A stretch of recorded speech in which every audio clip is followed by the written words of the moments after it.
రీసెంట్‌గా deputy CM Pawan Kalyan గారు ఒక మంచి నిర్ణయాన్ని అయితే అసెంబ్లీ సాక్షిగా వ్యక్తపరచడం జరిగింది. ఆ నిర్ణయం ఏంది అంటే, పోలీసుల మీద రాజకీయ పార్టీ నేతల ఒత్తిడి అటు అధికార పక్షే గాని, ప్రతిపక్షం గాని, జనసేన గాని ఎవరు అంటే పోలీసుల్ని వాళ్ళ స్వతంత్రంగా పని చేసుకోనివ్వండి. వాళ్ళ మీద ఎవరిని ఒత్తిడి తీసుకురానీయకండి. అలా తీసుకురావడం వల్ల ఏమైద్దంటే వాళ్ళు సమర్థవంతంగా పనిచేయడానికి ఛాన్స్ ఉంటది. ఒత్తిళ్ళ నుంచి తట్టుకొని అప్పుడు అందరికీ న్యాయం జరుగుతుంది అని జెప్పేసి అసెంబ్లీ సాక్షిగా పవన్ కళ్యాణ్ గారైతే ఒక కీలకమైన నిర్ణయాన్ని అయితే వెల్లడించడం జరిగింది.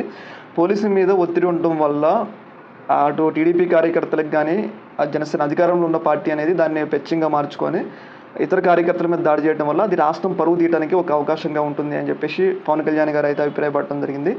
ముఖ్యంగా వైసీపీ పార్టీ ఏదైతే పనులు చేసిందో, వాళ్ళు ఏ తప్పులు చేశారో ఆ తప్పులను మనం చేయొద్దు. ముఖ్యంగా ప్రజలు మనకి అధికారం ఇచ్చింది ప్రజలకు మంచి చేసుకోవడం కోసం, ప్రజల్ని పాలించడం కోసం. ఏదైనా ఉంటే మనం ప్రజలతో మాట్లాడుకోవాలి, ప్రజలతో చేసుకోవాలి గానీ, ఇట్లా పోలీసుల ద్వారా పోలీసులను వినియోగించి మనం ఇలాంటి అంటే ఇట్లా శాంతి భద్రతల సమస్యలను సృష్టించడం ద్వారా ప్రజల్లో ఒక తప్పుడు భావన వెళ్తుంది.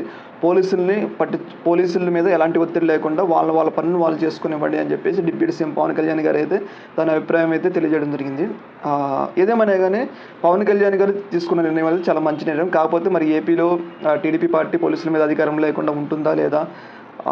ఆయన నిర్ణయం మంచిదే. మరి దీన్ని అమలు చేయనిస్తారా లేదా అనేది ఒక పెద్ద ప్రశ్నగా మారింది. దీని మీద మీ అభిప్రాయం